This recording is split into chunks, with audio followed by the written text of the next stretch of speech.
ജ്യോതിഷ ഹസ്തരേഖ സംബന്ധമായ ഈ എളിയ വീഡിയോയിലേക്ക് എല്ലാവർക്കും സ്വാഗതം. ഇന്ന് പറയാൻ പോകുന്നത് ഒരു മഞ്ഞൾ കഷ്ണവും ഒരു ഗ്ലാസും അല്പം വെള്ളവും മതി.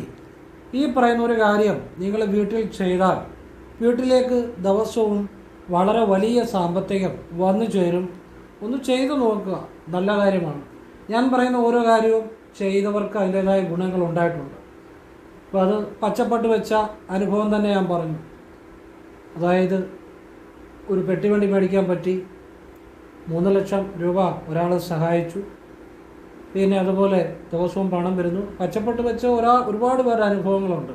അപ്പോൾ അതെല്ലാം ജീവിതങ്ങൾ ഒരുപാട് മാറ്റിയ കാര്യങ്ങളാണ്. അതുപോലുള്ള ഒരു കാര്യമാണ് പറയുന്നത്. ഒരേ ഒരു മഞ്ഞൾ, ഇനി വലിയ കഷ്ണമാണെങ്കിൽ മുറിച്ചിടാം. ഒരു മഞ്ഞളെ ഒരു ഗ്ലാസ് എന്ന് വെച്ചാൽ നമ്മൾ ചെമ്പ് പാത്രം ഉണ്ടെങ്കിൽ ആ ചെമ്പ് പാത്രം ഉപയോഗിക്കാം. ഇനി ചെമ്പ് പാത്രം ഇല്ല, സാധാരണ ഒരു ഗ്ലാസ്, നമ്മൾ ഈ ചില്ല് ഗ്ലാസ് ഉണ്ടല്ലോ, ആ ഗ്ലാസ് ആണെങ്കിലും മതി, കുഴപ്പമൊന്നുമില്ല. അതിൻ്റെ അകത്ത് അല്പം വെള്ളവും, ഇത്രയും മതി. ഇത് എന്താണ് ചെയ്യേണ്ടത്, എങ്ങനെയാണ് ചെയ്യേണ്ടത്, ഏത് മന്ത്രമാണ് ജപിക്കേണ്ടത് എല്ലാം പറഞ്ഞു തരുന്നുണ്ട്. ഇത് ചെയ്താൽ ദിവസവും നിങ്ങളുടെ കൈകളിലേക്ക്, നിങ്ങളുടെ വീട്ടിലേക്ക് വളരെ വലിയ സാമ്പത്തികം വന്നു ചേരും. ചെയ്തു നോക്കുക. ആ സാമ്പത്തികമായിട്ടുള്ള ബ്ലോക്കുകളൊക്കെ അങ്ങ് മാറും. ഫിനാൻഷ്യലായിട്ടുള്ള ബ്ലോക്കുകളൊക്കെ അങ്ങ് മാറിക്കിട്ടും. ചെയ്ത് നോക്കുക. ഏതായാലും ചെയ്ത് നോക്കുന്നതിൽ തെറ്റില്ലല്ലോ, നല്ല കാര്യമല്ലോ. അപ്പോൾ അത് വിശദമായിട്ട് ഞാൻ പറയുന്നുണ്ട്. നിങ്ങൾ വീഡിയോ മുഴുവൻ കാണാൻ ശ്രമിക്കണം. അതുപോലെ ഇപ്പം ഭർത്താവ് വീട്ടിൽ തൊഴിലില്ലാതിരിക്കുകയാണ്, പണിയില്ല. അപ്പം ഭാര്യയാണ് ജോലിക്ക് പോകുന്നത്. അപ്പം ഭർത്താവ് കൂടെ ജോലിക്ക് പോയാൽ ആ വീട്ടിൽ വലിയ സാമ്പത്തികമായ മാറ്റങ്ങൾ വരും. അപ്പോൾ അങ്ങനെ ഭർത്താവിന് ജോലി ഇല്ലാതിരിക്കുന്നു. അപ്പോൾ ആ ഭർത്താവിന് ഒരു ജോലിയൊക്കെ ശരിയാകാനും, അപ്പം അദ്ദേഹത്തിൻ്റെ കയ്യിലും പണം വരും, ആ വീട്ടിലും അതിൻ്റെ സാമ്പത്തിക അഭിവൃദ്ധി ഉണ്ടാകും. അതിനുള്ള ചില കാര്യങ്ങൾ. പിന്നെ ഇപ്പോഴത്തെ കാലത്ത് ഏറ്റവും കൂടുതൽ കാണുന്ന ഒരു കാര്യമാണ് ഞാൻ എത്രയോ കൈരേഖകൾ, ഗ്രഹനിരകൾ പരിശോധിച്ചപ്പോൾ ഈ പലരും പറയുന്ന ഒരു കാര്യമാണ്, ചെറുപ്പത്തിലെ അവരൊക്കെ പഠിച്ചുകൊണ്ടിരിക്കുന്ന സമയത്ത് പലരുടെ അനുഭവം പറയുന്നതാണ്. അതായത് ഒരാൾ കുറച്ച് വർഷങ്ങൾക്ക് മുമ്പ് എന്നോട് പറഞ്ഞ ഒരു കാര്യമാണ്. പഠിക്കാൻ നല്ല കുട്ടിയായിരുന്നു. അപ്പോൾ ആ കുട്ടി പഠിച്ചുകൊണ്ടിരിക്കുമ്പോൾ തന്നെ ഒരു പയ്യൻ വന്നു വെച്ച് പറഞ്ഞു ഇഷ്ടമാണെന്ന് പറഞ്ഞു. അപ്പം നമ്മളോട് ഇപ്പോൾ ആരൊക്കെ പറയും ഇഷ്ടമാകുന്നു, എല്ലാവരോടും നമുക്ക് അവരെ തൃപ്തിപ്പെടുത്തുന്ന രീതിയിൽ ഒരു മറുപടി കൊടുക്കാനോ അല്ലെങ്കിൽ എല്ലാവരോടും ഇഷ്ടമാണെന്ന് പറയാനോ ഒന്നും സാധിക്കത്തില്ല. നമുക്കൊരു ലക്ഷ്യമുണ്ട്, പഠിക്കുന്ന സമയത്ത് പഠിച്ച് നല്ലൊരു ജോലി സമ്പാദിക്കുക, എന്നിട്ട് ആരെ പോയി പ്രേമിക്കുകയോ കല്യാണം കഴിക്കുകയോ എന്ത് വേണേൽ അറേഞ്ച്ഡ് മാരേജോ അല്ലെങ്കിൽ പ്രേമിക്കുകയോ ഒക്കെ ചെയ്യാം. ജോലി സമ്പാദിക്കുക എന്നുള്ള പ്രധാന ഒരു ലക്ഷ്യം. അപ്പോൾ ആ പെൺകുട്ടി ഒരു പയ്യൻ വന്ന് ഇഷ്ടമാണെന്ന് പറഞ്ഞു. അപ്പോൾ ആ പയ്യനെ എങ്ങനെ പണക്കുന്നതെന്ന് കരുതി ആ കല്യാണത്തിന് സമ്മതിച്ചു. അതിൻ്റെ പഠിത്തം അവിടെ വെച്ച് തന്നു. അതിപ്പം ചായക്കട ജോലിക്ക് പോവുക. ഒന്ന് ആലോചിച്ച് നോക്കിക്കേ. ഇങ്ങനെ ഒരുപാട് കുട്ടികളുടെ ജീവിതം തകരുന്നുണ്ട്. അത് ആൺകുട്ടിയാണെങ്കിലും പെൺകുട്ടിയാണെങ്കിലും. അപ്പോൾ പഠിക്കുന്ന സമയത്ത് പഠിക്കണം. പഠിക്കുന്നത് എന്തിനാ? നല്ലൊരു ജോലി സമ്പാദിക്കണം. അത് സമ്പാദിച്ചു കഴിഞ്ഞ് പ്രേമിക്കുകയോ അല്ലാതെ കല്യാണം കഴിക്കുകയോ പിന്നെ അതിനുള്ള സമയം എന്ത് വേണമെങ്കിലും ചെയ്യാം, പഠിച്ച് നല്ലൊരു ജോലി സമ്പാദിച്ച ശേഷം. അപ്പോൾ അങ്ങനെ കുട്ടികൾ ചെറുപ്പത്തിലെ ഇങ്ങനെയുള്ള കാര്യങ്ങളിൽ ഏർപ്പെടാതെ അവർക്ക് ആ ജീവിതത്തിൽ ലക്ഷ്യമുണ്ടാകാൻ, പഠിച്ച് നേടാൻ ചില കാര്യങ്ങൾ ഭദ്രകാളിക്ക് ചെയ്താൽ ആ കുട്ടികളൊക്കെ നല്ല സദ്ബുദ്ധി തോന്നി നല്ല നിലയിൽ വരും. ആ ഒരു കാര്യം ഞാൻ പറയുന്നുണ്ട്. അതുകൊണ്ട് വീഡിയോ അവസാനം വരെ കാണാൻ ശ്രമിക്കണം. ഒരുപാട് കുടുംബങ്ങൾ രക്ഷപ്പെടുന്ന കാര്യമാണ്. ഞാൻ പറഞ്ഞു ചെയ്ത കുടുംബങ്ങളൊക്കെ രക്ഷപ്പെട്ടിട്ടുണ്ട്. അപ്പോൾ വീഡിയോ മുഴുവൻ കാണാൻ ശ്രമിക്കണം. അതെല്ലാവർക്കും പ്രയോജനം ചെയ്യുന്ന കാര്യമാണ്. അറ്റം മൂലം കണ്ടിട്ട് പോയൊന്നും ചെയ്യരുത്. ശരിക്കും മനസ്സിലാക്കി മുഴുവൻ കണ്ടിട്ട് മനസ്സിലാക്കിയിട്ട് മാത്രം ചെയ്യുക. അതാണ് ഗുണം ചെയ്യുന്നത്. പിന്നെ നേരിട്ട് കൺസൾട്ടിങ് ഇല്ല, വാട്സപ്പ് വഴി മാത്രമേ ഉള്ളൂ. നിങ്ങൾക്ക് ഹസ്തരേഖ, സംഖ്യാ ജ്യോതിഷം, ഗ്രഹനില ഇതാണ് ഞാൻ വിശകലനം ചെയ്ത് ചെയ്യാൻ താല്പര്യമുണ്ട്. വാട്സപ്പിൽ ഇടുക. ഫോൺ വിളിച്ചാൽ കിട്ടത്തില്ല, നേരിട്ട് വന്നാലും നോക്കാൻ പറ്റത്തില്ല. കാരണം വാട്സപ്പിലെ വർക്ക് തന്നെ സമയത്തിന് തീരുന്നില്ല. ഞാൻ ഫ്രീ ആകാറേ ഇല്ല. പിന്നെ വാട്സപ്പിൽ ഇട്ട് കഴിഞ്ഞാൽ അതിനാണ് വാട്സപ്പ് വെച്ചിരിക്കുന്നത്. നിങ്ങൾക്ക് ഫ്രീ ആകുമ്പോൾ റിപ്ലൈ തരും. എന്നിട്ട് എങ്ങനെ ചെയ്യുന്നതെന്ന് പറയും. ഇതുപോലെ നല്ല കാര്യങ്ങൾ മാത്രമേ ഞാൻ പറയത്തുള്ളൂ.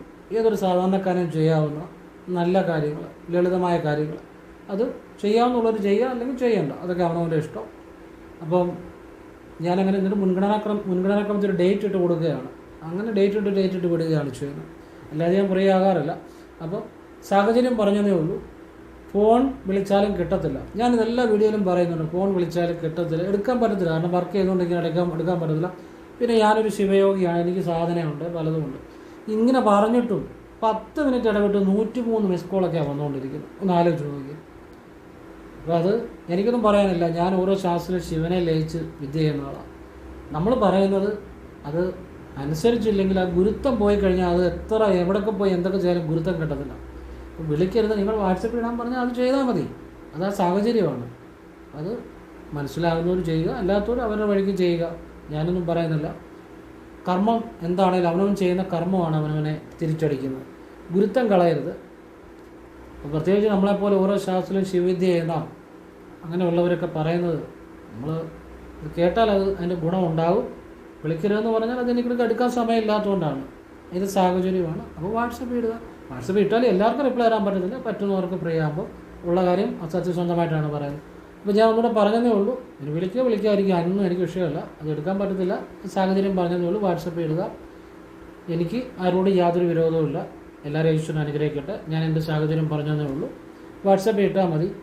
ഞാൻ പറഞ്ഞിട്ട് പിന്നെയും വിളിക്കുന്നവരോട് എനിക്ക് വിരോധമൊന്നുമില്ല. പക്ഷേ ഗുരുത്വം കളയരുത്. ഗുരുത്വം കളഞ്ഞാൽ പിന്നെ എന്ത് ചെയ്താലും ജീവിതത്തിൽ അത് ഒരു രക്ഷപ്പെടാൻ ബുദ്ധിമുട്ടാണ്. അപ്പോൾ അല്ലെങ്കിൽ ഞാൻ ആ വാട്സപ്പിൽ ഇടുന്ന ഫ്രീ ആകുന്നതനുസരിച്ച് പറ്റുന്നവർക്ക് റിപ്ലൈ ചെയ്യും. അപ്പോൾ പറഞ്ഞതേ ഉള്ളൂ. എല്ലാവരും ഈശ്വരൻ അനുഗ്രഹിക്കട്ടെ. ഓം കൃഷ്ണായ നമഃ. ശിവോഹം. അപ്പോഴേ ഞാനീ പറഞ്ഞു തരാൻ പോകുന്ന കാര്യം വേറെ ആരും ഒരിക്കലും നിങ്ങൾക്ക് പറഞ്ഞു തരത്തില്ല. ഇതെല്ലാം ശിവവിദ്യകളാണ്. ശിവവിദ്യ എന്ന് പറഞ്ഞാൽ നിങ്ങൾ വിചാരിക്കുന്ന പോലെ നിങ്ങൾ ഈ കേൾക്കുന്നതും കാണുന്നതിനൊക്കെ അപ്പുറത്ത് ചില വിദ്യകളുണ്ട് ശിവൻ്റെ. അപ്പോൾ അതങ്ങനെ എല്ലാവർക്കും പറഞ്ഞുതരാൻ പറ്റത്തൊന്നുമില്ല. ഞാൻ പറഞ്ഞുതരുന്ന കേൾക്കുമ്പോൾ നിങ്ങൾക്കറിയാമല്ലോ. ഒരു സാധാരണ വ്യക്തിക്ക് പറഞ്ഞുതരാൻ പറ്റുന്ന കാര്യങ്ങളല്ലല്ലോ നിങ്ങൾക്ക് പറഞ്ഞിരുന്നത്. സാമാന്യ ബുദ്ധിയുള്ളവർ ചിന്തിച്ചാൽ മനസ്സിലാവും. അപ്പോൾ അങ്ങനെയുള്ള വിദ്യകളാണ്. അതാ ശിവഭഗവാനെ നമ്മൾ ലയിച്ച് സാധന ചെയ്ത് ശിവവിദ്യ. ഞാനൊരു ശിവയോഗിയായിട്ട് ആ സംഭവങ്ങൾ ചെയ്യുന്നതുകൊണ്ട് ഭഗവാന്റെ അനുഗ്രഹത്താൽ കിട്ടുന്ന ഒരുപാട് കാര്യങ്ങളാണ്. അതിനെല്ലാം ശിവഭഗവാനോട് നന്ദി പറയുന്നു. ശിവപാദം സ്മരിക്കുന്നു. ശിവപാദം സ്മരിക്കുക എന്ന് പറഞ്ഞാൽ ആർക്കെങ്കിലും പറ്റുമോ? ശിവൻ്റെ ആദ്യം അന്തവുമില്ല. പിന്നെ നമ്മൾ എന്താ സ്മരിക്കുന്നത്? നമ്മൾ നമ്മുടെ ഉള്ളിൽ ആ ശിവലിംഗം സ്മരിച്ചുകൊണ്ട് ആ ശിവലിംഗത്തെ സ്മരിക്കുന്നതിനാണ് ആ ശിവപാദം സ്മരിക്കുക എന്ന് ഞാനിവിടെ ഉദ്ദേശിക്കുന്നത് കേട്ടോ. ശിവൻ്റെ ആദ്യം എന്തോ അറിഞ്ഞവരാരുമില്ല. അപ്പോൾ ശിവോഹം. അപ്പോൾ ആ ശിവപാദങ്ങൾ, ആ ശിവലിംഗം, അതാണ് ഞാൻ ഉദ്ദേശിക്കുന്നത്. നമ്മുടെ ഉള്ളിൽ ഭഗവാനെ സ്മരിച്ചുകൊണ്ട് തന്നെ നിങ്ങൾക്ക് വേണ്ട കാര്യങ്ങൾ പറഞ്ഞു തരികയാണ്. അതായത് ഒരു മഞ്ഞൾ കഷ്ണം എടുക്കണം. ഈ മഞ്ഞൾ കഷ്ണം വലുതാണെങ്കിൽ ചെറുതായിട്ടല്ല, തീരെ ചെറുതായിട്ടല്ല, ചെറിയൊരു കഷ്ണമായിട്ട് മുറിക്കാം. ഒരുപാട് വലിപ്പം ഉണ്ടെങ്കിൽ. അല്ലെ ചെറിയൊരു മഞ്ഞൾ കഷ്ണം. അതായത് ഒരു ഗ്ലാസ് നമ്മൾ വെള്ളം കുടിക്കുന്ന ഗ്ലാസ് ഇല്ലേ, ചില്ല് ഗ്ലാസ്, അതിൻ്റെ അകത്ത് ഇടാൻ പാകത്തിൽ ഒരു മഞ്ഞൾ കഷ്ണം എടുക്കുക. എന്നിട്ട് നിങ്ങൾ വടക്കോട്ട് ഇരിക്കണം. വടക്കോട്ടിരുന്ന് നിങ്ങളൊരു തട്ടമോ എന്നെങ്കിലും വെച്ചിട്ട് അതിൽ ഗ്ലാസ് വെക്കണം. ഗ്ലാസ്സിനകത്ത് നിങ്ങൾ വെള്ളം ഒഴിക്കണം. വെള്ളം ഒഴിക്കുമ്പോൾ നിങ്ങൾ ഗുരുചരണം ശരണം, ഗുരുകടാക്ഷം പരിപൂർണം എന്ന് 3 തവണ വാഗോണ്ട് പറഞ്ഞുകൊണ്ട് വേണം വെള്ളം ഒഴിക്കാൻ. സാധാ വെള്ളം വഴി കിണറ്റിൽ നിന്നുള്ള വെള്ളം. എന്നിട്ട് അതിൻ്റെ അകത്തോട്ട്, ഇനിയിപ്പോൾ നിങ്ങൾക്ക് പൈപ്പിൽ നിന്നുള്ള വെള്ളമാണെങ്കിലും മതി, അതിൻ്റെ അകത്ത് സംശയമൊന്നും വേണ്ട കേട്ടോ. അതിൻ്റെ അകത്തോട്ട് മഞ്ഞൾ കഷ്ണം ഇടുക. നിങ്ങൾ വടക്കോട്ട് തിരിഞ്ഞിരുന്ന് ഒരു തളിക വെച്ച് അതിൻ്റെ അകത്ത് ഒരു ഗ്ലാസ് വെച്ച് ഗ്ലാസ്സിനകത്ത് ഈ മന്ത്രം ജപിച്ചുകൊണ്ട് ഗുരുചരണം ശരണം, ഗുരുകടാക്ഷം പരിപൂർണം, ഗുരുചരണം ശരണം, ചരണം എന്ന് വെച്ചാൽ പാദം, ഗുരുവിൻ്റെ പാദങ്ങൾ ശരണമെന്നാണ് പറയുന്നത്. ഗുരുചരണം ശരണം, ഗുരുകടാക്ഷം പരിപൂർണം. ഇത് 3 തവണ വാഗോണ്ട് ഉച്ചരിച്ച് വെള്ളം ഒഴിക്കുക ഗ്ലാസ്സിനകത്ത്. എന്നിട്ട് മഞ്ഞൾ കഷ്ണം ഇടുക. ഇട്ടിട്ട് നിങ്ങൾ ആ വടക്കോട്ട് തിരിഞ്ഞിരുന്ന്, നിങ്ങൾ ഒരു പുൽപ്പായോ ഏതെങ്കിലും ഇരിക്കുവാണെങ്കിൽ നല്ലതാണ്. നിങ്ങൾ വടക്കോട്ട് തിരിഞ്ഞിരുന്ന് നിങ്ങളുടെ ഇതാണ് ഇങ്ങനെ കണ്ടല്ലോ, ഇങ്ങനെ കൈകൾ വെച്ച് അകത്തി വെച്ച് കണ്ടല്ലോ, ഇങ്ങനെ കൈകൾ അകത്തി വെച്ച് വിരലുകൾ ചേർത്ത് പിടിച്ച് ഈ ഗ്ലാസിൻ്റെ മുകളിലായിട്ട് വെച്ച് ഗുരുചരണം ശരണം, ഗുരുചരണം ശരണം, ഗുരുചരണം ശരണം എന്ന് 3 തവണ പറയുക. പറഞ്ഞിട്ട് പ്രപഞ്ചമാകുന്ന ഈശ്വരനെ ഗുരുവായി സങ്കല്പിച്ച് ഇടതുമൂക്കിനുള്ളിൽ മനസ്സുകൊണ്ട് ശ്രദ്ധിച്ച് വീണ്ടും 1 തവണ കൂടി ഗുരുചരണം ശരണമെന്ന് മനസ്സിൽ പറയുക. അപ്പോൾ വലത് മൂക്ക് അടച്ചു പിടിക്കേണ്ട,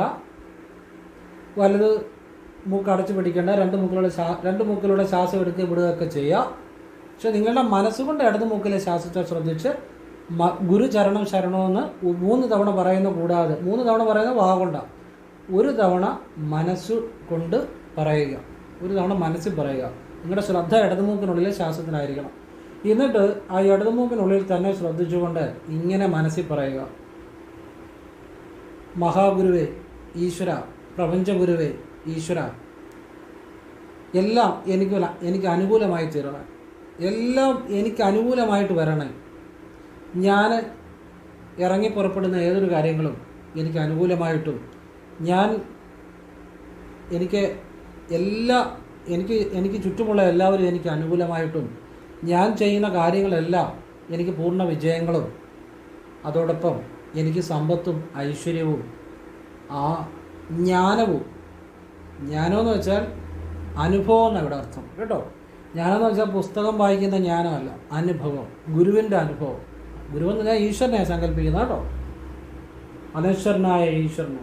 അപ്പോൾ എനിക്ക് സമ്പത്തും ഐശ്വര്യവും ജ്ഞാനവും നൽകണേ എന്ന്, ജീവിതം മുഴുവൻ എന്നെ സഹായിക്കണേ എന്ന് പ്രാർത്ഥിക്കുക. ഈ വിദ്യ നിങ്ങൾ വ്യാഴം, തിങ്കൾ, ശനി ഈ ദിവസങ്ങളിൽ വടക്കോട്ട് തിരിഞ്ഞിരുന്ന് ചെയ്യുക. രാവിലെ ഒരു 5:30-ക്കും 6:30-ക്കും ഇടയ്ക്കുള്ള സമയം ചെയ്യുക. നിങ്ങളുടെ ജീവിതത്തിലേക്ക് അന്നു മുതൽ നിങ്ങൾക്ക് സാമ്പത്തികമായിട്ട് എന്ത് ബ്ലോക്കുകളുണ്ടെങ്കിലും അത് മാറാൻ തുടങ്ങും. ആ കുരുക്കുകളൊക്കെ അഴിയാൻ തുടങ്ങും. ഇപ്പോൾ ഒരു ലോൺ കിട്ടുന്നില്ല, അല്ലെങ്കിൽ ഒരു ജോലി ശരിയാകുന്നില്ല, അല്ലെങ്കിൽ കടം കൊണ്ട് വയ്യ. ഈ കടം കയറുന്നത് എങ്ങനെയാണെന്നറിയോ? നമ്മൾ പല നാളുകൊണ്ട് നമ്മുടെ ജീവിതത്തിൽ വരുന്ന പല പ്രതികൂല സാഹചര്യങ്ങൾ പല നാളുകളാകുമ്പോഴത്താണ് സാമ്പത്തികമായിട്ട് നമുക്ക് ഒരു സാമ്പത്തികമായിട്ടൊരു ബുദ്ധിമുട്ടായിട്ട് വരുന്നത്. ഇപ്പോൾ ലോണുണ്ട്, അടയ്ക്കാൻ പറ്റുന്നില്ല. അപ്പോൾ പല നാളുകളായി കഴിയുമ്പോൾ ആ ലോൺ ഇരട്ടി അടയ്ക്കേണ്ടി വരും, പിന്നെ വീട് സ്ഥലം വെക്കേണ്ടി വരും. ഇങ്ങനെയൊക്കെ ഒരു കടങ്ങൾ. അപ്പോൾ നമുക്ക് നമ്മുടെ എല്ലാ തടസ്സങ്ങളും മാറി, സാമ്പത്തിക ബ്ലോക്കുകളും മാറി, നമ്മളിലേക്ക് ദിവസവും, നമ്മുടെ വീട്ടിലേക്ക് അല്ലെങ്കിൽ നമ്മുടെ കൈകളിലേക്ക് ദിവസവും സമ്പത്ത് വർദ്ധിച്ചു വരും, അല്ലെ പണം വർദ്ധിച്ചു വരും എന്നുള്ളതാണ്. ഈ വിദ്യ വേറെ ആരും നിങ്ങൾക്ക് ഒരിടത്തും ഒരിക്കലും പറഞ്ഞു തരത്തില്ല. ഇനിയിപ്പോൾ ഇത് കഴിഞ്ഞ് ഒരിക്കലും പറയാമെന്നറിയത്തില്ല, ഡേറ്റ് നോക്കി അറിയാമല്ലോ. ഇതാർക്കും പറഞ്ഞു തരാൻ പറ്റും. ഞാൻ പറയുന്ന ശരനൂൽ രഹസ്യം ആർക്കും പറഞ്ഞു തരാൻ പറ്റില്ല. ഞാൻ പറയുന്ന ശിവകരമായ അല്ലെങ്കിൽ മുരുകൻ്റെ, ഭദ്രകാളിയുടെ, അഗസ്ത്യരുടെ താളിയോല മന്ത്രങ്ങൾ ഇതൊന്നും ആരും പറഞ്ഞു തരാൻ പറ്റത്തില്ല. അതുകൊണ്ടാണ്. കാരണം നമ്മളൊക്കെ ആ ശിവനിൽ ലയിച്ച്, അതുപോലെ ആ ഭഗവാനിൽ ലയിച്ച് ചില വിദ്യകളും ആ ഭഗവാന്റെ അനുഭവങ്ങളും ഉണ്ടാകുന്നതുകൊണ്ടാണ്. ഞാൻ എൻ്റെ വീഡിയോയിൽ ഒരിടത്തും പറഞ്ഞിട്ടില്ല നിങ്ങൾ എനിക്ക് വേണ്ടി എൻ്റെ സമയം ചിലവാക്കണമെന്നോ എൻ്റെ പുറകെ നടക്കണമെന്നോ ഒന്നും പറഞ്ഞില്ല. ഏതൊരു സാധാരണക്കാരനും ചെയ്യാവുന്ന നല്ല കാര്യങ്ങൾ മാത്രമേ ഞാൻ പറയാറുള്ളൂ. അതുപോലെ തന്നെ നിങ്ങൾ വന്നാൽ എന്നെ കാണാൻ പറ്റത്തില്ലെന്നുള്ളതാണ്. അല്ലാതെ എൻ്റെ പുറകെ നടക്കണ്ട. കാരണം ഞാൻ എൻ്റെ വാട്സപ്പിലുള്ള വർക്കുകൾ ചെയ്യുന്നു, അവർക്ക് വേണ്ട കാര്യങ്ങൾ വാട്സപ്പിൽ പറഞ്ഞു കൊടുക്കുന്നു. എവിടെ ഇരുന്നുകൊണ്ട് വേണമെങ്കിലും അവർക്കത് ചെയ്യാം. അവരുടെ സമയവും അവരുടെ ജീവിതവും അവരുടെ പണവും എനിക്ക് വേണ്ടി എപ്പോഴും ചിലവാക്കിക്കൊണ്ടിരിക്കേണ്ട കാര്യമില്ല. പറഞ്ഞാൽ മനസ്സിലാകുന്നു. കാരണം നമ്മുടെ ഉള്ളിൻ്റെ ഉള്ളിൽ ആ ശിവബോധമാണ്. അപ്പോൾ നല്ല കാര്യങ്ങൾ പറഞ്ഞു കൊടുക്കും, ആവശ്യമുള്ളവർ ചെയ്യുക. പറയുന്നതിന് മുമ്പ് പറഞ്ഞു കൊടുക്കും എങ്ങനെയാണ് പറയുന്നത്, എന്താണ് പറയുന്നത്, അതിനായി നിശ്ചിത ഫീസ് വരും. അത് ഒരു തവണ ഒരാളുടെ നോക്കത്തുള്ളൂ. അത് നമ്മൾ പറയുന്നതിൻ്റെ എത്രയോ തുച്ഛമായ ഒരു ഫീസ് പറയത്തുള്ളൂ. അത് ആവശ്യമുള്ളത് ചെയ്യുക. പിന്നെ ആവർത്തിക്കേണ്ടി വരും പരിഹാരങ്ങൾ. അങ്ങനെയുള്ള ചെയ്തവരെല്ലാം ജീവിതത്തിൽ മാറിയിട്ടുണ്ട്. ഇപ്പോൾ ഇന്ന് ഒരാൾ മെസ്സേജ് ചെയ്തു, ഗൾഫിലെ ഒരു പയ്യന് ജോലി കിട്ടി, അവർക്ക് എന്നെ കാണണമെന്നാണ് പറയുന്നത്. ഞാൻ പറഞ്ഞു കാണാൻ പറ്റത്തില്ല, കാരണം എനിക്ക് സമയമില്ല. അതുകൊണ്ടാണ് നേരിട്ട് ഞാൻ കൺസൾട്ടിങ് ഇല്ല. കാരണം എനിക്ക് എൻ്റേതായ ഒരുപാട് കാര്യങ്ങളുണ്ട്. വർക്കുകൾ ഒരിക്കലും ഞാൻ ഫ്രീ ആകാറുമില്ല. വർക്കുകൾ എപ്പോഴും ഉണ്ട്. പിന്നെ അല്ലാത്തപ്പം ശിവയോഗ, ധ്യാനം ഇതൊക്കെ ഉണ്ട്. അപ്പോൾ അങ്ങനെ എൻ്റേതായ കാര്യങ്ങളുണ്ട്. അപ്പോൾ അത് ഓരോ ദിവസവും ഓരോ മിനിറ്റും കണക്ക് കൂട്ടിയാണ് മുന്നോട്ട് പോകുന്നത്. ഒരു 10 മിനിറ്റ് എവിടെയെങ്കിലും താമസിച്ച് എൻ്റെ ജീവിതത്തിലെ മുഴുവൻ കാര്യങ്ങൾക്കും അതിൻ്റേതായ ബുദ്ധിമുട്ട് വരും ഓരോ ദിവസവും. അപ്പം അങ്ങനെയാണ് മുന്നോട്ട് പോകുന്നത്. അതുകൊണ്ടാണ് കാണാൻ സാധിക്കത്തില്ല എന്ന് പറയുന്നതിൻ്റെ കാര്യം. അപ്പം ഇത് നിങ്ങൾ ചെയ്തോളുക. നിങ്ങളുടെ ജീവിതത്തിൽ ഏറ്റവും വലിയ അനുഗ്രഹങ്ങളുണ്ടാവും.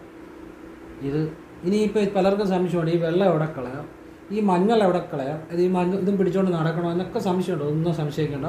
വെള്ളം ഇഷ്ടമുള്ളിടത്ത് കളയാം, മഞ്ഞൾ ഇഷ്ടമുള്ളിടത്ത് കളയാം. പിന്നെ അത് നമുക്ക് പറ്റുന്നിടത്ത് ഇഷ്ടമുള്ളിടത്ത് എന്ന് വെച്ചാൽ ഈ വെള്ളത്തിൽ കൊണ്ട് കളയാം, അല്ലെങ്കിൽ വെളിമ്പറമ്പായിട്ടുള്ള അങ്ങനെയുള്ള, അല്ലെ മറ്റൊരിടത്തിൻ്റെ പറമ്പിലൊന്നും കളയരുത്. അല്ലാതെ പറ്റുന്ന ഇവിടുത്തെ, അല്ലെ നിങ്ങളുടെ പറമ്പിൽ തന്നെ കളയാം. അത് കത്തിച്ച് കളയാം. അത് ഉണങ്ങിക്കഴിയുമ്പം നിങ്ങളുടെ പറമ്പിൽ തന്നെ. മറ്റൊരു ദോഷമായിട്ടൊന്നും ചെയ്യരുത് കേട്ടോ. അപ്പോൾ ഇങ്ങനെ ഇനി അതിൻ്റെ അകത്തൊരു സംശയം വേണ്ട. അപ്പോൾ ഇത് നിങ്ങൾക്ക് ചെയ്യാം. ഞാൻ പറഞ്ഞ ദിവസങ്ങളിൽ രാവിലെ മാത്രം ചെയ്യുക. അപ്പോൾ ഇത് സംശയമില്ലാത്ത രീതിയിൽ പറഞ്ഞു എന്നാണ് ഞാൻ വിശ്വസിക്കുന്നത്. ഇനി ഇതിൻ്റെ അതൊരു സംശയത്തിൻ്റെ ആവശ്യമില്ല. വളരെ വർഷങ്ങൾക്ക് മുമ്പ് എന്നോട് ഒരാൾ വർത്തമാനം പറഞ്ഞ കൂട്ടത്തിൽ പറഞ്ഞു, പുള്ളിയുടെ മോളുടെ കല്യാണം കഴിഞ്ഞു, മരുമകൻ വളരെ സമ്പത്തുള്ള വലിയ കുഴപ്പമില്ലാത്ത സാമ്പത്തികമുള്ള വീട്ടിലെയാണ്, പക്ഷേ പയ്യൻ നല്ല സ്വഭാവമാണ്, പക്ഷേ പയ്യനൊരു കുഴപ്പമില്ല, ജോലിക്ക് പോകുന്ന ഇഷ്ടമല്ല. ഞാൻ പറഞ്ഞു അത് കൊള്ളാമല്ലോ, ജോലിക്ക് പോകുന്ന ഇഷ്ടമല്ല, ആ ഒരൊറ്റ കുഴപ്പമുള്ളത് പറഞ്ഞു. അവിടെ ഇത് പലയിടത്തും കാണുന്ന ഒരു സ്വഭാവമാണ്. അതായത് എല്ലായിടത്തും അല്ല, ഭാര്യയും ഭർത്താവും ജോലിക്ക് പോയി നല്ല രീതിയിൽ ജീവിക്കുന്ന വീടുകളാണ് കൂടുതലും. ചിലയിടത്തെങ്കിലും ഈ ഭാര്യ ജോലിക്ക് പോകും, ഭർത്താക്കന്മാർ ചിലപ്പം ജോലിക്ക് പോകത്തില്ല. പക്ഷേ ഇപ്പം ഭാര്യയും ഭർത്താവും കൂടെ ജോലിക്ക് പോയാൽ പോലും സാമ്പത്തികം തികയത്തില്ല. അപ്പോൾ ഈ ഭാര്യ ജോലിക്ക് പോകുന്നു, ഭർത്താവ് വീട്ടിൽ ഇരിക്കുന്നു, അങ്ങനെ വന്നു കഴിയുമ്പോൾ എന്ത് പറ്റും? കുറേ നാൾ കഴിയുമ്പം കടം കയറി കഴിയുമ്പോൾ അയ്യോ സാറേ കടമാണ്, 13 ലക്ഷം 25 ലക്ഷം ഒക്കെ കടമാണ്. ഇത് വർഷങ്ങളിങ്ങനെ ഭർത്താവ് വീട്ടിൽ ഇരിക്കും, ഭാര്യ ജോലിക്ക് പോകും. രണ്ടുപേരും കൂടെ ജോലിക്ക് പോയാൽ പോലും വീട്ടിലെ കാര്യങ്ങൾ നടക്കത്തില്ല. പിന്നെ ഒരാൾ വീട്ടിൽ ഇരുന്നുള്ള അവസ്ഥ ആലോചിച്ച് നോക്കും. അപ്പോൾ ആ ഒരു കടം കയറി ഒരു ആകുന്നിടം വരെ ചേട്ടൻ വീട്ടിൽ ഇരുന്നാൽ കുഴപ്പമില്ല എന്നുള്ള രീതിയിലായിരിക്കും ഭാര്യയുടെ പെരുമാറ്റം. ആ ചേട്ടന് ഒന്നും പറയാതിരിക്കും. കടം കയറി ഒരു വഴിയായി കഴിയുമ്പോൾ പറയോ ചേട്ടൻ പണിക്ക് പോകുന്നല്ല, ഞങ്ങളിനി എന്തു ചെയ്യും? അങ്ങനെ ഇതിൻ്റെയൊക്കെ ഒരു അടിസ്ഥാന കാരണം എന്നാന്ന് ചോദിച്ചു കഴിഞ്ഞാൽ ഇതിനൊക്കെ ഒരു ദൈവാധീനത്തിൻ്റെ ഒരു കുറവും പിന്നെ നമ്മളുടെ ഒരു കാഴ്ചപ്പാടിൻ്റെ ചിന്താഗതിയുടെയൊക്കെ ഒരു കുറവുമുണ്ട്. ഇപ്പം മിക്കവാറും വീടുകളിലൊക്കെ ഭാര്യയും ഭർത്താവും ജോലിക്ക് പോയി പലരും ഏറ്റവും നല്ല രീതിയിൽ ജീവിക്കുന്നുണ്ട്. അപ്പം ചില വീടുകളിൽ ഇതുപോലെ ചില കാര്യങ്ങൾ ഞാൻ കണ്ടിട്ടുണ്ട്. ഞാനൊരു പരിഹാരം പറഞ്ഞുതരാം. അപ്പം ഏത് ജോലിയില്ലാതെ വീട്ടിൽ ഇരിക്കുന്ന ഭർത്താക്കന്മാരൊക്കെ ജോലിക്ക് പോകാനുള്ള ഒരു പണി പറഞ്ഞുതരാം ഭദ്രകാളിയുടെ. നിങ്ങൾ ചെയ്യുന്നുണ്ട്, ചെയ്തവർക്കൊക്കെ ഗുണമുണ്ടായിട്ടുണ്ട് കേട്ടോ. അത് ഞാൻ പറഞ്ഞുതരാം. അപ്പോൾ അത് പറഞ്ഞു തരുന്നതിന് മുമ്പ് ഒരു കാര്യം കൂടെ പറയാം.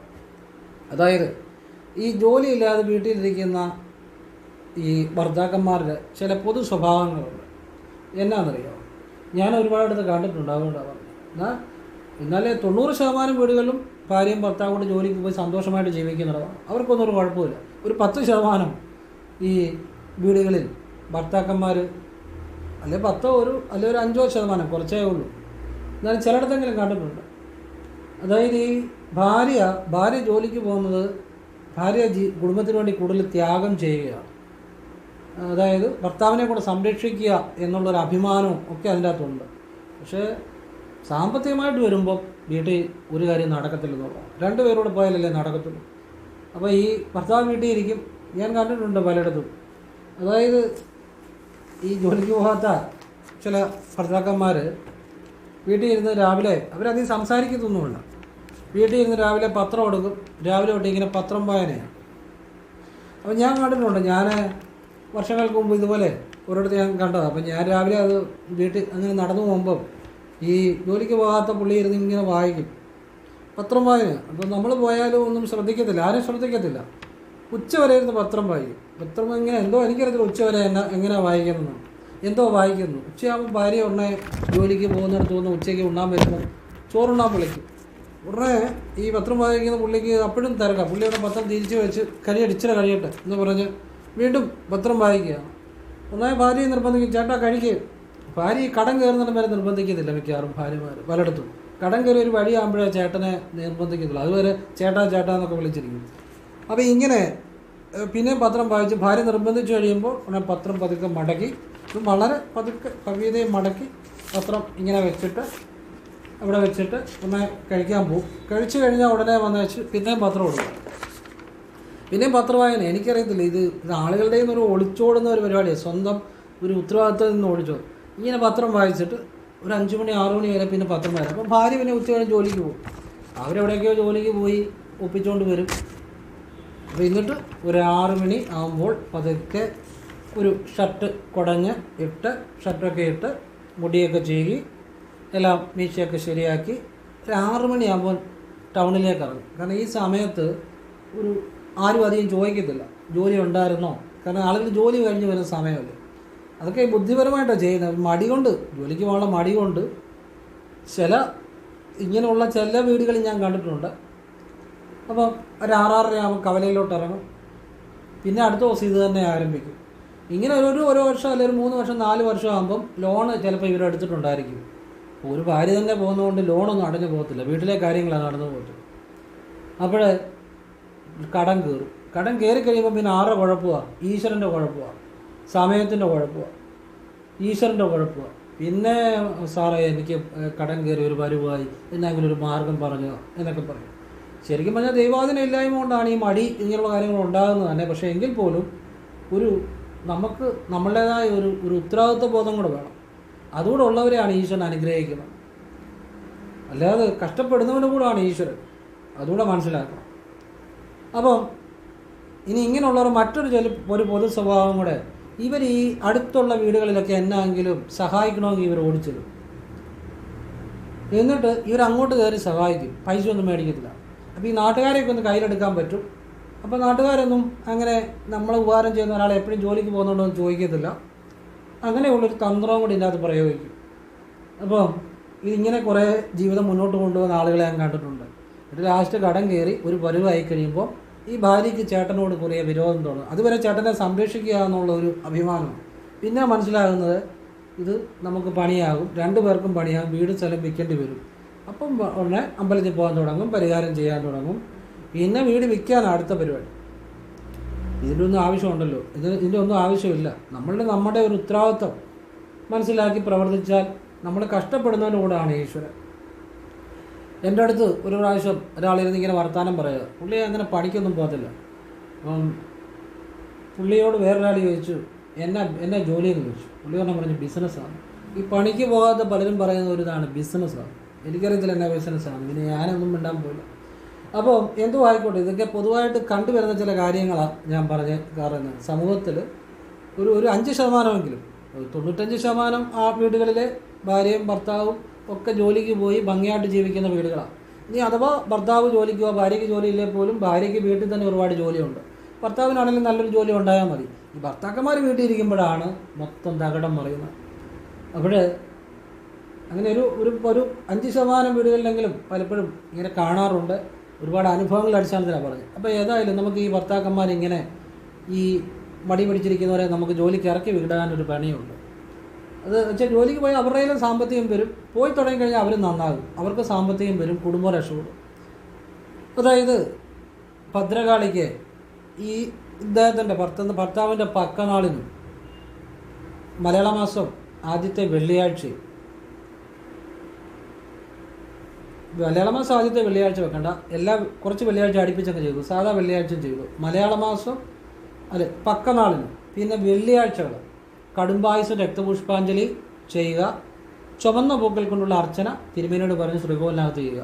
അപ്പം പക്കനാൾ തോറും ആവർത്തിക്കണം, വെള്ളിയാഴ്ചകൾ തോറും ആവർത്തിക്കണം. സാധാ വെള്ളിയാഴ്ചകൾ, ആദ്യ വെള്ളിയാഴ്ച എന്നല്ല, സാധാ വെള്ളിയാഴ്ചകൾ. അപ്പം ഒരു മാസം 4 വെള്ളിയാഴ്ച വരും. വെള്ളിയാഴ്ചകൾ തോറും ആവർത്തിച്ച് കഴിയുമ്പോൾ ഇദ്ദേഹം തന്നെ പണിക്കിറങ്ങിപ്പോകും, മാറ്റം വരും. കാരണം ഭദ്രകാളിയമ്മയുടെ അനുഗ്രഹം വരുമ്പോൾ ബുദ്ധി തെളിയും. അപ്പം വിചാരിക്കണം, ഞാനിങ്ങനെ വീട്ടിൽ ഇരുന്ന ഈ കുടുംബം നശിക്കുമല്ലേ, ഞാനും നശിക്കുമല്ലേ എന്നൊരു ചിന്ത വരും. തന്നെ അതാണ് ഭദ്രകാളിയമ്മയുടെ ഒരു ശക്തി എന്ന് പറഞ്ഞാൽ. ഒരു ബുദ്ധി തെളിയും, സ്വയം നന്നാകണമെന്ന് തോന്നും. അപ്പോൾ വീട്ടിൽ നിന്ന് ഇറങ്ങിപ്പോയി ജോലി കണ്ടുപിടിച്ചോളൂ. പിന്നെ തിങ്കളാഴ്ച ശിവക്ഷേത്രത്തിൽ രാവിലെ വെള്ള നിവേദ്യം ഭാഗ്യസുക്ത പുഷ്പാഞ്ജലി ഇദ്ദേഹത്തിൻ്റെ പേര് ചെയ്യുക. അത് തിങ്കളാഴ്ച തോറും ആവർത്തിക്കുക. 3ാമത്തെ കാര്യം, ഇപ്പം ഭർത്താവ് ജോലിക്ക് പോകുന്നില്ലെങ്കിൽ ഭാര്യ കുളിച്ച് ഈറനോടെ വസ്ത്രം ഉടുത്തുകൊണ്ട് തന്നെ തല തോർത്തുന്നതിന് മുമ്പ് ഓം നാരായണായ വിദ്മഹേ വാസുദേവായ ധീമഹി തന്നോ വിഷ്ണു പ്രചോദയാത് ഈ മന്ത്രം ഭർത്താവിനെ ചിന്തിച്ച് വാഗൊണ്ട് ജപിച്ച് ഇദ്ദേഹത്തിന് ഒരു ജോലി ശരിയാകണം, ഇദ്ദേഹം പണിക്ക് പോകണം എന്ന് പ്രാർത്ഥിക്കുക. എന്നിട്ട് പെട്ടെന്ന് തല തോർത്തുക, വലുതാല് വെച്ചിറങ്ങുക. ഈ ദിവസവും ചെയ്യുക. പിന്നെ വെറുതെ ഇരിക്കുമ്പോൾ ഈ ഭർത്താവിനെ ചിന്തിച്ചുകൊണ്ട് തന്നെ വാഗൊണ്ട് ഓം നമോ നാരായണായ എന്ന് ജപിക്കുക സന്തോഷത്തോടെ. ഓം നമോ നാരായണായ നമാന്ന് ജപിക്കരുത്, ഓം നമോ നാരായണായ. ഈ 4 കാര്യങ്ങൾ കൃത്യമായിട്ട് ചെയ്തെടുത്ത് ഒരുപാടടുത്ത് ഇതുപോലെ ഭർത്താക്കന്മാർ ഇങ്ങനെ വീട്ടിൽ ജോലിക്ക് മടിയായിട്ടിരിക്കുന്നവർ പോയി ജോലി സമ്പാദിച്ച് അവർക്കും ഐശ്വര്യം ഉണ്ടായി, അവർക്കും സന്തോഷം ഉണ്ടായി, അവരുടെയിലും പണം വന്നു, ആ കുടുംബം രക്ഷപ്പെട്ടുള്ള ഒരുപാട് അനുഭവങ്ങളുണ്ട്. പറഞ്ഞ് മനസ്സിലായില്ല. അപ്പോൾ ഇത് ഒരുപാട് ആളുകൾക്ക് ഗുണം ചെയ്യും. നിങ്ങൾ ആവശ്യമുള്ളവർ ചെയ്യുക, അല്ലാത്തവർ ചെയ്യേണ്ട. ഞാൻ പൊതുവായിട്ട് പറഞ്ഞതാണ്. ഒരുപാട് കുടുംബങ്ങൾ രക്ഷപ്പെടുന്ന ഒരു കാര്യമാണ്, അല്ലെങ്കിൽ പല കുടുംബങ്ങൾ രക്ഷപ്പെടുന്ന കാര്യമാണ്. ഇനി ചിലർക്കുണ്ട്, ചില ഭർത്താക്കന്മാർ ചിലപ്പോൾ അവർക്ക് മടിയൊന്നും കാണത്തില്ല, അവർക്ക് ചിലപ്പോൾ ഒരു അവസരം കിട്ടാത്തതുകൊണ്ടാണ്. അവർക്കും ഇത് ചെയ്യാം. ചിലയിടത്ത് മടി പിടിച്ചിരിക്കുന്നതാണ്, അവർക്കും ചെയ്യാം. ഇനിയും ഇപ്പം ഒരിടത്ത് ഒരു ഭർത്താവ് ഇപ്പം പണിയില്ല വീട്ടിലിരിക്കുക, അപ്പം ഭാര്യയോട് ചോദിച്ചാൽ ഭാര്യ പറയും പുള്ളി പണിക്ക് പോകുന്നില്ല എന്ന് പറയും. ഇപ്പം ഇവിടെ നോക്കാൻ ഇപ്പോഴെന്നല്ല നേരത്തെ ആണെങ്കിൽ നോക്കാൻ വരുമ്പം ആളുകൾ പറയുന്ന ഒരു രീതിയാണ്. ഭർത്താവ് പറയുന്നത് എന്നാണെന്നറിയോ, എനിക്ക് പോയിട്ടൊന്നും ശരിയാകുന്നില്ല. രണ്ടും ഒന്ന് തന്നെയാണ് ഈ പറയുന്നത്. അതായത് ഭാര്യ പറയുന്നു അദ്ദേഹം ജോലിക്ക് പോകത്തില്ലെന്ന്, ഭർത്താവ് പറയുന്നു ഞാൻ പോയിട്ടൊന്നും ശരിയാകുന്നില്ല. അതിൻ്റെ അർത്ഥം പണി ശരിയാകാൻ വേണ്ടി പരിശ്രമിക്കാത്തതുകൊണ്ടാണ് ശരിയാകാത്തത്. ശരിക്കും രണ്ടും ഒന്ന് തന്നെയാണ് ഇവർ പറയുന്നത്. പണി കിട്ടാൻ വേണ്ടി ശ്രമിച്ചാലേ പണി കിട്ടത്തുള്ളൂ. ചുമ്മാ പോയി അന്വേഷിച്ചാൽ പണി കിട്ടത്തില്ല. പണി കിട്ടരുതേ എന്നുള്ള രീതിയിൽ പോയി അന്വേഷിച്ചാൽ അങ്ങനെ പണി കിട്ടാനാണ്. അപ്പോൾ ഭർത്താവ് പറയും ഞാൻ നോവുന്നുണ്ട്, ഒന്നും ശരിയാകുന്നില്ല, കാരണം ശരിയാകാൻ വേണ്ടി ശ്രമിക്കുന്നില്ല, അതതിൻ്റെ അർത്ഥം. അപ്പോൾ ഇത് ആർക്കും ചെയ്യാം കേട്ടോ. അപ്പം ഞാൻ എൻ്റെ ഒരുപാട് ആളുകൾക്ക് പ്രയോജനം ചെയ്ത കാര്യമായതുകൊണ്ട് പറഞ്ഞതാണ്. ഇത് രണ്ടുപേർക്കും കൂടെ വരുമാനം ഉണ്ടെങ്കിൽ പോലും ഇപ്പോഴത്തെ കാലത്ത് സാമ്പത്തികം വളരെ ബുദ്ധിമുട്ടാണ്. അപ്പോൾ അത് ഇപ്പോൾ ഒരാൾക്കേ വരുമാനം ഉള്ളെങ്കിൽ അത് വലിയ ബുദ്ധിമുട്ട് വരും. അതുകൊണ്ട് പറഞ്ഞതാണ്. ഇപ്പോൾ ഭർത്താവിന് മാത്രം നല്ലൊരു ജോലി ഉള്ളിടത്തും വലിയ കുഴപ്പമില്ല, ഭാര്യ ജോലിക്ക് പോകണമെന്നുമില്ല. കാരണം കുടുംബം നോക്കി വീട്ടിൽ അതുപോലെ പണികളുണ്ടല്ലോ. ഇപ്പോൾ ചെറിയ വരുമാനം ആകുമ്പോഴാണ് ഭാര്യയും ഭർത്താവ് കൂടെ ജോലിക്ക് പോയാലേ ആ കുടുംബം മുന്നോട്ട് പോകത്തുള്ളൂ. അതുകൊണ്ട് പറഞ്ഞതാണ്. അപ്പോൾ ആവശ്യമുള്ളവർ ചെയ്യുക, അല്ലാത്തവർ ചെയ്യാതിരിക്കുക. ഞാൻ എൻ്റെ ഒരുപാട് പേർക്ക് പ്രയോജനം കിട്ടിയ കാര്യമാണ്, അതുകൊണ്ട് പറഞ്ഞതേ ഉള്ളൂ. ഇനിയും പറയാൻ പോകുന്ന കാര്യം, ഈ പല പെൺകുട്ടികളും വരുമ്പം അല്ലെങ്കിൽ നേരത്തെ നോക്കിയിട്ടുള്ളപ്പോഴും പറഞ്ഞിട്ടുള്ളൊരു കാര്യമാണ്, സാറേ പഠിച്ചുകൊണ്ടിരിക്കുന്ന സമയത്ത് ഒരു പ്രേമം ഉണ്ടായിരുന്നു, അത് കല്യാണം കഴിച്ചു കഴിഞ്ഞാൽ അധികം പിന്നെ എന്നും വെള്ളമടിയും പിന്നെ വഴക്കുമാണ്, ജീവിതം നശിച്ചു പോയി. അപ്പം പലതവണ വിചാരിച്ചിട്ടുണ്ട് പഠിച്ചുകൊണ്ടിരുന്ന സമയത്ത് ഈ കല്യാണം കഴിക്കണ്ടായിരുന്നു, പഠിച്ച് പല ജോലിയും കിട്ടിയിരുന്നെങ്കിലും ഞാൻ പിന്നീട് പലതവണ ആലോചിച്ചിട്ടുണ്ടെന്ന് എത്രയോ ആളുകൾ എൻ്റെ മുന്നിൽ ഇരുന്ന് നേരത്തെ വർഷങ്ങൾക്ക് മുമ്പ് നേരിട്ട് കൺസൾട്ടിങ് ഉള്ളപ്പോഴും ഒക്കെ പറഞ്ഞിട്ടുണ്ട്. കാരണം അതൊരു വലിയ ജീവിതാനുഭവമാണ്. പഠിക്കുന്ന സമയത്ത് സ്കൂളിൽ പോകുമ്പം ഞാൻ പറഞ്ഞല്ലോ, ഞാൻ ഈ വീഡിയോയുടെ ആദ്യം പറഞ്ഞല്ലോ, ഒരു കുട്ടി ഇതുപോലെ നല്ലതായിട്ട് പഠിക്കുന്ന കുട്ടിയായിരുന്നു. അപ്പോൾ ഒരു പയ്യൻ വന്ന് +2 കഴിഞ്ഞോ കോളേജിൽ ആ സമയത്താണ് ഇഷ്ടമാണെന്ന് പറഞ്ഞു. നമ്മളെ പലർക്കും ഇഷ്ടം കാണും, അതിൻ്റെയൊക്കെ പുറകെ നമ്മൾ പോയി കഴിഞ്ഞാൽ നമ്മുടെ ജീവിതം പോയി. നമ്മൾ പഠിച്ചൊരു ജോലി സമ്പാദിക്കുക, ആണാണെങ്കിലും പെണ്ണാണെങ്കിലും ഒരു ജോലി സമ്പാദിക്കുക എന്നുള്ള പ്രധാനം. അത് ജോലി എന്ന് പറഞ്ഞാൽ നമുക്ക് ജീവിക്കാൻ വരുമാനം കിട്ടുന്ന നല്ല രീതിയിൽ ജീവിക്കാൻ പറ്റിയൊരു ജോലി സമ്പാദിക്കണം. അതിന് നല്ല പഠനം വേണം. എന്നിട്ട് പ്രേമിക്കുകയോ കല്യാണം കഴിക്കുകയോ എന്ത് വേണമെങ്കിലും ചെയ്യാം. പഠിക്കുന്ന സമയത്ത് പ്രേമിക്കാൻ പോയാൽ ആ പഠനം ഇല്ലാതാകും, നല്ല ജോലിയും കിട്ടത്തില്ല. പിന്നെ കല്യാണം കഴിച്ചു കഴിഞ്ഞാൽ സാമ്പത്തികം ഇല്ലാത്തതുകൊണ്ട് അവിടെ പ്രേമവും നടക്കത്തില്ല. ഇത് രണ്ടും ഇല്ലാതായിപ്പോകും. അപ്പോൾ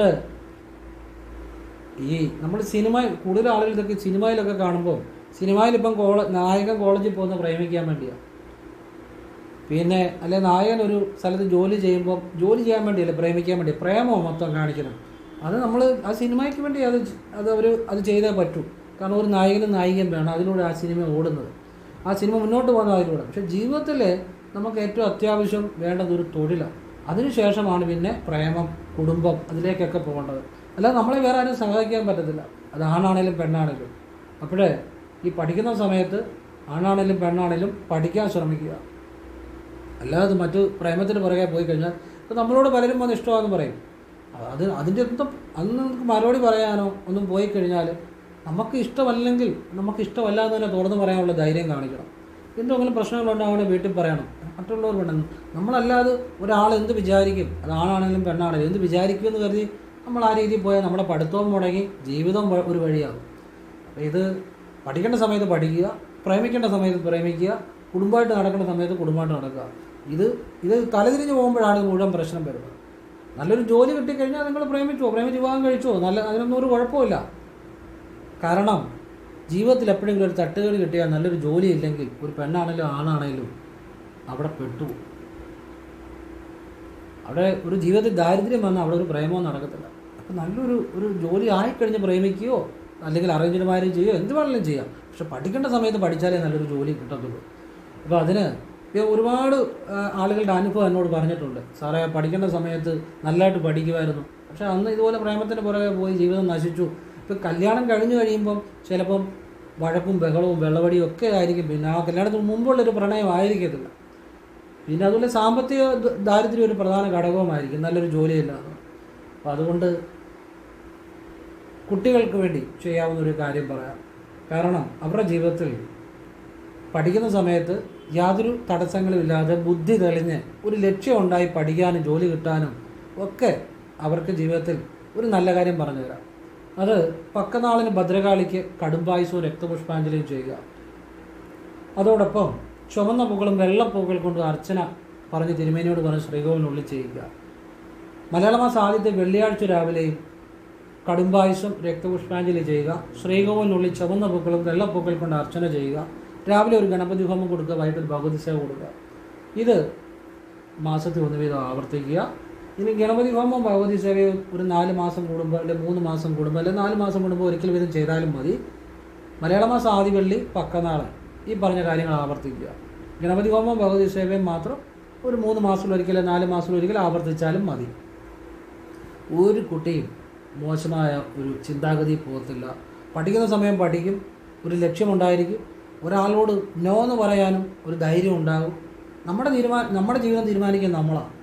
ഇപ്പം നമുക്ക് പലരോടും ഇഷ്ടം തോന്നും എന്ന് കരുതി ഇപ്പം അല്ലെ നമ്മളോട് പലർക്കും ഇഷ്ടം തോന്നും, അതിൻ്റെയൊക്കെ പുറകെ പോകാൻ പറ്റത്തില്ല. അതൊക്കെ അപ്പോഴുണ്ടാകുന്ന തോന്നലുകൾ, അപ്പോഴത്തെ തോന്നലുകൾ ഉണ്ടാകുന്ന. നമ്മുടെ ഒരു ലക്ഷ്യമുണ്ട്, നമുക്ക് പഠിക്കുക, നമുക്കൊരു ജോലി സമ്പാദിക്കുക, എന്നിട്ട് പ്രേമിക്കുകയോ കല്യാണം കഴിക്കുകയോ അറേഞ്ച്ഡ് മാരേജോ ലവ് മാരേജോ എന്തും ചെയ്യാം. പക്ഷേ പഠിക്കേണ്ട സമയം നഷ്ടപ്പെട്ടു പോയാൽ അല്ലെങ്കിൽ നല്ലൊരു ജോലി സമ്പാദിക്കേണ്ട സമയം നഷ്ടപ്പെട്ടാൽ പിന്നെ ജീവിതത്തിൽ ആ സമയം കിട്ടത്തില്ല.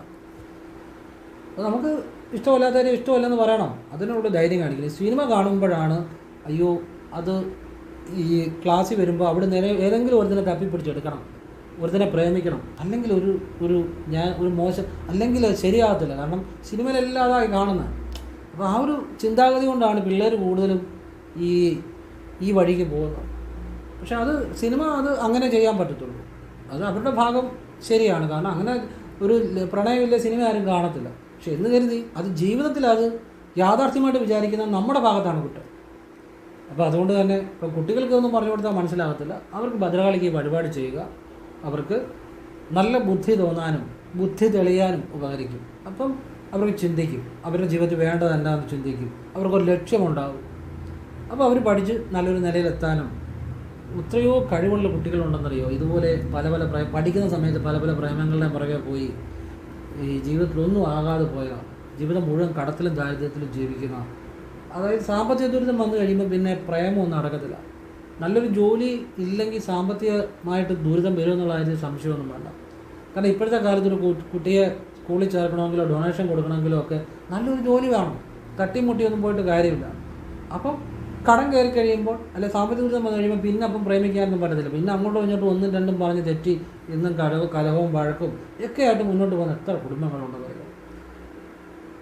ഇതൊക്കെ ബേസ് എന്ന് പറഞ്ഞാൽ പഠിക്കുന്ന കാലത്ത് സംഭവിച്ച ചില ചിന്താധാരകളുടെയും ചില ചിന്തകളിലും ചില പ്രവൃത്തികളിലും ഉണ്ടായ മിസ്റ്റേക്കാണ്. അവിടെയാണ് മിസ്റ്റേക്ക് പറ്റിയത്, അല്ലാതെ വേറൊന്നുമില്ല. അപ്പോൾ പഠിക്കുന്ന സമയം പഠിക്കുക. അപ്പോൾ ഈ മാതാപിതാക്കൾ കുട്ടികൾക്ക് വേണ്ടി ഈ കാര്യങ്ങൾ ആവർത്തിച്ചാൽ ഒരു കുഴപ്പമില്ല, അവരെല്ലാം നല്ല രീതിയിൽ വരും. അങ്ങനെ എത്ര കുട്ടികൾ നന്നായിട്ടുണ്ടെന്നറിയാം. പിന്നെ സിനിമയായിട്ട് മാത്രം കാണണം, അത് ജീവിതമായിട്ട് കാണരുത്. കാരണം അത് ജീവിതമായിട്ട് അങ്ങനെ ബന്ധമൊന്നുമില്ല അതിന്. അവിടെയാണ് നമ്മളത് കൂടുതൽ കണ്ടു കഴിയുമ്പോൾ നമ്മുടെ മനസ്സിലേക്ക് അത് കയറി കഴിയുമ്പോൾ നമ്മൾ വിചാരിക്കും ഇതാണ് ജീവിതം.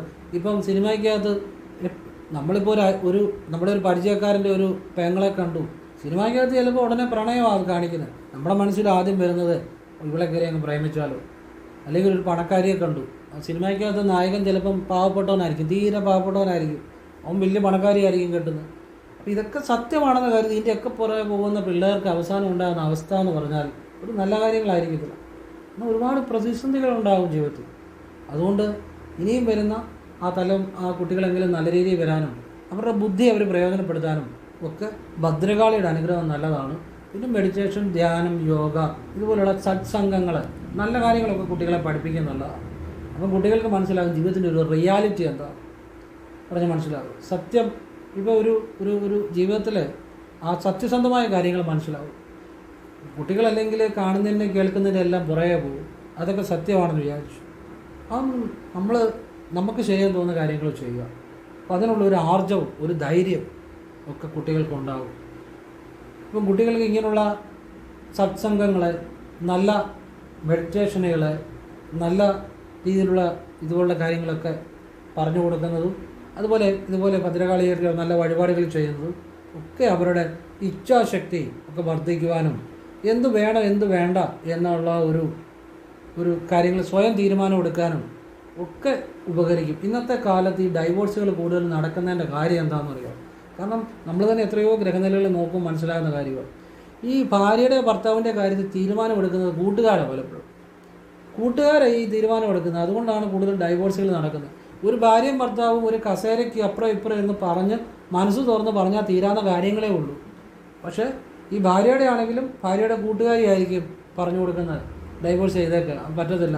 ഭർത്താവിൻ്റെ ആണെങ്കിലും ഭർത്താവിൻ്റെ കൂട്ടുകാരനായിരിക്കും പറഞ്ഞു കൊടുത്തേക്കുന്നത്, എടാ അത് വേണ്ട, ഇനി നടക്കത്തില്ല. സ്വന്തമായിട്ട് അഭിപ്രായത്തിന് പുറത്തിലല്ല മുന്നോട്ട് പോകുന്നത്. ഇവരുടെയും വാക്ക് കേൾക്കുന്നതുകൊണ്ടാണ് പല കുടുംബങ്ങളും നശിക്കുന്നത്. ഭാര്യയും ഭർത്താവിൻ്റെ ഇടയിൽ മൂന്നാമതൊരാൾക്ക് സ്ഥാനം കൊടുക്കരുത്. ഭാര്യയും ഭർത്താവും എന്തുണ്ടെങ്കിലും ഇപ്പം ഒരു ഭാര്യ കൂട്ടുകാരിയോട് പറയുന്ന ആത്മാർത്ഥതയോടെ ഭർത്താവിനോട് കാര്യം പറഞ്ഞാൽ മതി, പ്രശ്നം തീരും. അല്ലെങ്കിൽ ഭർത്താവ് കൂട്ടുകാരനോട് പറയുന്ന ആത്മാർത്ഥതയോടെ ഭാര്യയോട് പറഞ്ഞാൽ പ്രശ്നം തീരും. രാജ്യങ്ങൾ തമ്മിലുണ്ടാകുന്ന യുദ്ധങ്ങളിൽ പോലും ഒരു വട്ടമേശയ്ക്ക് ചുറ്റുമിരുന്ന് പറഞ്ഞു തീർക്കുന്നു. പിന്നെ ഒരു കുടുംബത്തിലുള്ള പ്രശ്നം ഒരു കസേര അപ്പുറം ഇപ്പുറം ഇട്ട് ഭാര്യയും ഭർത്താവും തുറന്ന് സംസാരിച്ചാൽ തീരാവുന്ന കാര്യമേ ഉള്ളൂ. അതിനിടയിൽ മൂന്നാമതൊരാൾ വരുമ്പോഴാണ് ആ ജീവിതം തകരുന്നത്. പക്ഷെ അതുപോലും മനസ്സിലാക്കാൻ പലപ്പോഴും സാധിക്കത്തില്ല. അതെന്തുകൊണ്ടാണെന്നറിയോ? സ്വന്തമായിട്ട് ചിന്തിക്കാനുള്ള ആ ശേഷി നഷ്ടപ്പെടുന്നതുകൊണ്ടാണ്. സ്വന്തമായിട്ട് ചിന്തിക്കാനുള്ള ശേഷി നഷ്ടപ്പെടുന്നത് എന്തുകൊണ്ടാണെന്നറിയോ? നമ്മൾ റിയാലിറ്റിയുടെ ലോകത്തല്ല. നമ്മൾ സിനിമ കാണുന്നു, സിനിമയിൽ അങ്ങനെ സംഭവിക്കുന്നു, സിനിമയിലൊക്കെ കൂട്ടുകാരനും കൂട്ടുകാരിയായി ഈ നായകനെ നായിക ഉപദേശിക്കുന്നു. അതിൻ്റെയൊക്കെ പുറകെ സത്യമാണെന്ന് വിചാരിക്ക് പോകുന്നതുകൊണ്ടാണ് നമ്മുടെ ജീവിതത്തിലെ റിയാലിറ്റി നമുക്ക് മനസ്സിലാക്കാൻ പറ്റുന്നില്ല. സിനിമയൊന്നും മോശമാണെന്നല്ല പറഞ്ഞത്. അത് അവരുടെ ശരിയാണ്, അതങ്ങനെ ചെയ്യാൻ പറ്റത്തുള്ളൂ, അങ്ങനെ ചെയ്താലേ ആളുകൾ കാണത്തുള്ളൂ. പക്ഷെ നമ്മളുടെ തെറ്റാണ്, നമ്മൾ അതിനെ റിയാലിറ്റി ആയിട്ട് ചിന്തിക്കുന്നത്. അതാണ് ഞാൻ ഉദ്ദേശിച്ചത്. ഇതൊക്കെ നമ്മൾ ജീവിതത്തിൽ മനസ്സിലാക്കേണ്ട പാഠങ്ങളാണ് ഞാനീ പറയുന്നത്. എത്രയോ കുടുംബജീവിതങ്ങൾ, എത്രയോ അനുഭവങ്ങൾ ഒക്കെ കണ്ടതിൻ്റെ അടിസ്ഥാനത്തിൽ ഈ പറയുന്നത്. അത് മനസ്സിലാക്കുന്നവർക്ക് ജീവിതത്തിൽ ഒരുപാട് പ്രയോജനം ചെയ്യും. ഇപ്പോൾ എല്ലാവരും ഈശ്വരൻ അനുഗ്രഹിക്കട്ടെ. എൻ്റെ അഭിപ്രായങ്ങളും നിരീക്ഷണങ്ങളും അനുഭവങ്ങളുമാണ് പറഞ്ഞത്. നിങ്ങൾക്ക് ഇഷ്ടമുണ്ട് സ്വീകരിക്കുക, അല്ലെങ്കിൽ നിങ്ങൾക്ക് തള്ളിക്കളയാം. അത് നിങ്ങൾക്കും സ്വാതന്ത്ര്യമുണ്ട്. എൻ്റെ അഭിപ്രായം പറയാനുള്ള സ്വാതന്ത്ര്യം എനിക്കുമുണ്ട്. ആ നിലയിൽ പറഞ്ഞതാണ്. എല്ലാവരും ഈശ്വരൻ അനുഗ്രഹിക്കട്ടെ. എല്ലാം നല്ല കാര്യങ്ങൾ മാത്രമാണ്. മനസ്സിലാക്കിയവർക്കൊക്കെ അതിൻ്റെ ഗുണങ്ങളുണ്ടായിട്ടുണ്ട്. ഈശ്വരൻ അനുഗ്രഹിക്കട്ടെ. ഓം കൃഷ്ണായ നമഃ. ശിവോഹം.